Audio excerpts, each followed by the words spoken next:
ہم تو میرے دوست بزرگوں بہاؤ میں بہ رہے ہیں.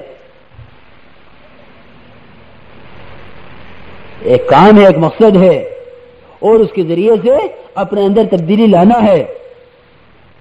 جتنی تبدیلی اپنے اندر آئے گی وہ تبدیلی غیروں کی ہدایت کا سبب بنے گی. جتنی اپنے اندر تبدیلی آئے گی وہ تبدیلی غیروں کی ہدایت کا سبب بنے گی. اس لیے میرے عزیز دوستو بزرگوں, سارے عالم کے انسانوں کو سامنے رکھ کر ہمیں محنت کرنی ہے. ہمیں قوم کی, برادری کی, زبان کی, رنگ کی, خیالات کی, اپنے مزاج کے لوگوں کی, اس بنیاد پر ہمیں محنت نہیں کرنی اور اس کی پرواہ نہیں کرنی, بلکہ جو آدمی جو بحیثیت انسان ہونے کے انسان ہے اس کی خیر خواہی ہمارے دل کے اندر, اور جو بحیثیت جناب رسول اللہ صلی اللہ علیہ وسلم کا امتی ہونے کے وہ امتی ہے, اس کی ذمہ داری ہمارے اوپر اور وہ ہماری محنت کا میدان. اس طرح ہمیں ایک ایک کو سامنے رکھ کر محنت کرنی ہے اور ایک ایک کو سامنے رکھ کر قدم اٹھانا ہے. اس لیے کہ اگر ہم نے جناب رسول اللہ صلی اللہ علیہ وسلم کے طرز دعوت اور آپ کی طرز محنت سے ہٹ کر کچھ سوچا تو وہ نصرتیں جو اللہ تعالیٰ کی جناب رسول اللہ صلی اللہ علیہ وسلم کے ساتھ تھیں وہ نصرتیں نازل نہیں ہوں گی, وہ نصرتیں نہیں نازل ہوں گی. اس لیے کہ افراد پر جو رحمتیں آویں ان کو نصرت نہیں کہتے کہ ایک آدمی کی یا ایک قبیلے کی یا ایک جماعت کی نصرت ہو گئی, اسے نہیں نصرت کہتے. نصرت اس کو کہتے ہیں جو تمام عالم کے تمام مسلمانوں پر نازل ہو اور اس کے نزول سے غیروں کو اور درندوں کو, چرندوں کو اور پرندوں کو ان تک کو اس سے فائدہ پہنچے. اس کو کہتے ہیں نصرت. نصرت غیبی اس کو کہتے ہیں جو سب پر اترے. جناب رسول اللہ صلی اللہ علیہ وسلم کے زمانے میں جو نصرت ہوتی تھی وہ سب کی ہوتی تھی کہ اللہ کی طرف سے جو نصرت آئی سب پر آئی.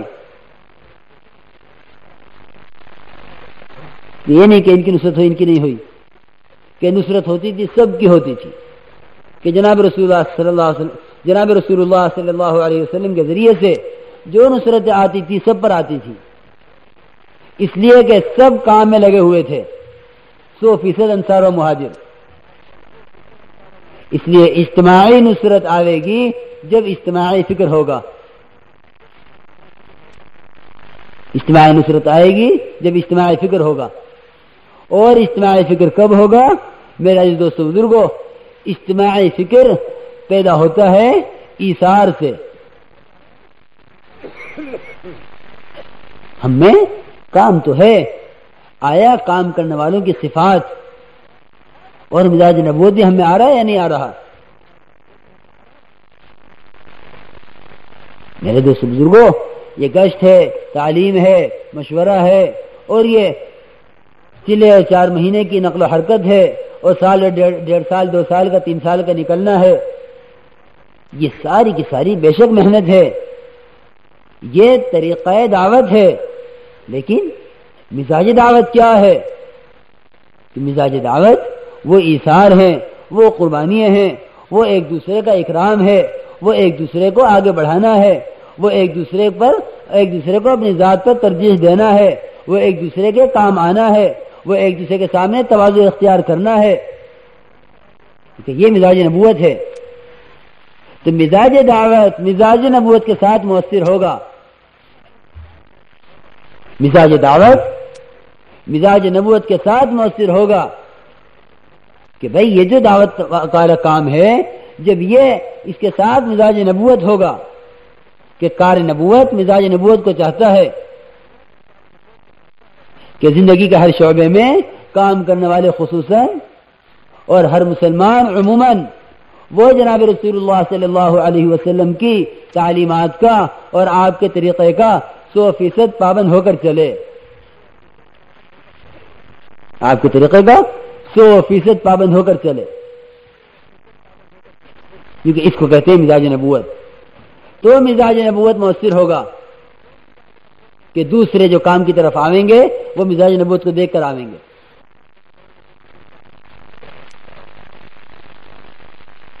اس لیے یہ کام استخلاص چاہتا ہے اور یہ کام یکسوئی چاہتا ہے اور یہ کام محنت پوری چاہتا ہے.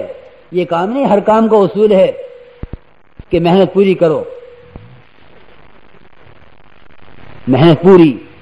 مولانا رحمۃ اللہ علیہ فرماتے تھے کہ اگر مجاہدہ ناقص ہوگا اس کام میں تو ثمرات بھی ناقص مرتب ہوں گے. اور یہ مجاہدہ کب ناقص ہوگا؟ کیونکہ مجاہدہ جب ناقص ہو جائے گا جب ہم کام کے تقاضوں کو دوسروں پر ڈالنے لگیں گے کہ بھئی یہ تو کر لے، یہ تو کر لے، یہ گشت تو کر لے، فلانے وہاں جو میں تو چلا جا، اور فلانے یہ جماعت لے کے تو چلا جا، اور فلانے تعلیم تو کرا لے. ہم کام کے تقاضوں کو جب دوسروں پر ڈال دیں گے اور اپنے ہاتھ کھینچ لیں گے تو مجاہدہ فرماتے تھے کہ ناقص ہو جائے گا. اور جب مجاہدہ ناقص ہوگا تو اس کے ثمرات اور نتائج بھی ناقص ہی مرتب ہوں گے. کہ اب ثمرات ناقص کسی کا مجاہدہ ناقص ہے. ہر آدمی ہر ایک اپنے زور پہ طے کرے کہ مجھے کام کرنا ہے، پورا کرنا ہے. اس کام کو میرے دوست بزرگوں ہمیں اپنی زندگی کا مقصد بنا کے کرنا ہے. ابھی تو ہم بحیثیت ابھی تو میرے دوست بزرگوں ہم دوسروں کو دیکھ کر چل رہے، کسی کو دیکھ کر چلنا یہ اس کام میں بصیرت کی بات نہیں ہے کہ مشورے میں وہ آیا تمہیں بھی آ گیا اور جماعت میں وہ گیا تمہیں بھی چلا گیا.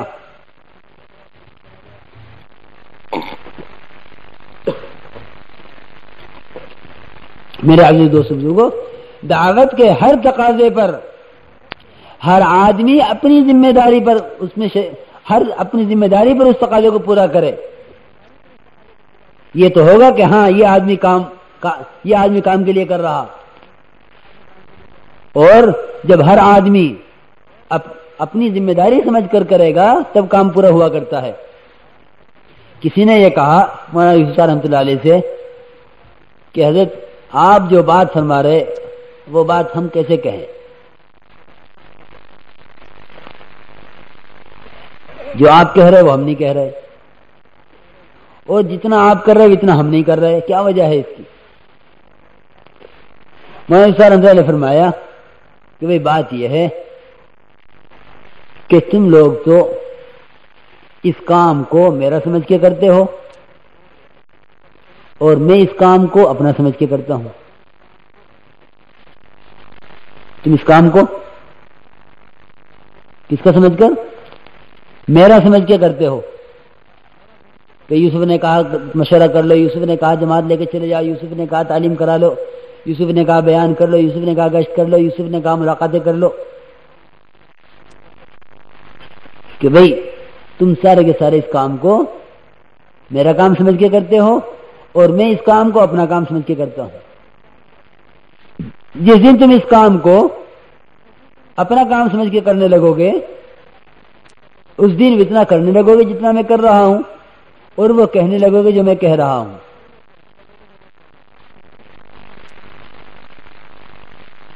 پھر یہ فرمایا کہ جب لومڑی کتے کے ہاتھ نہ آئی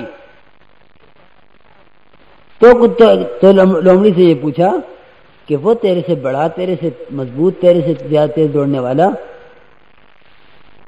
تو اس کے ہاتھ سے کیوں نکل جاتی ہے؟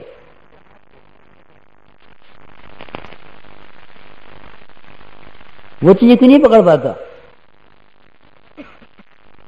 تو کتے نے یہ کہا کہ وہ لومڑی دوڑتی ہے اپنے لیے اور میں دوڑتا ہوں مالک کے لیے. میں کس کے لیے دوڑتا ہوں؟ مالک کے لیے. اور یہ دوڑ رہی ہے اپنے لیے. تو جو آدمی اپنے لیے کر رہا ہوگا، دوستو بزرگوں، حضرت موسیٰ علیہ السلام نے تو اللہ تعالی کے سامنے کہہ دیا کہ یہ کام میرا ہے. یہ نہیں کہ جا کے فرعون سے کہا ہو کہ یہ کام میرا ہے کہ تجھے اللہ کی ذات سے جوڑ دوں، بلکہ اللہ سے کہا کہ اللہ یہ کام میرا ہے. رب اشرح لی صدری ویسر لی امری، اللہ تو میرے کام کے لیے میرے سینے کو کھول دے. واشرکہ فی امری، اور میرے بھائی کو میرے کام میں میرے ساتھ شریک کر دے.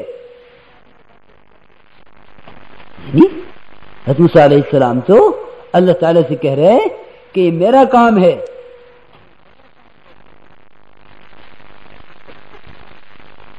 اور جناب صلی اللہ علیہ وسلم کیا فرما رہے؟ اللہ تعالیٰ کہہ رہے کہہ دیجئے نبی جی قل ھذہ سبیلی، یہ میرا راستہ ہے. میرے دوستو بزرگوں، یہ بصیرت کی باتیں ہوتی ہیں کہ جس آدمی کو جس کام پر بصیرت ہوتی ہے اور جس راستے پر بصیرت ہوتی ہے اس کو اپنا ہی سمجھتا ہے، اور جس سے مسائل کا حل کا یقین نہ ہو اور اس کام کو وہ کوئی بھی خیر کا کام سمجھے چلتا پھرتا، وہ اسے کہے گا بھائی دوسروں سے کہ فلانے اس کو تو کر لے، اس کو تو کر لے.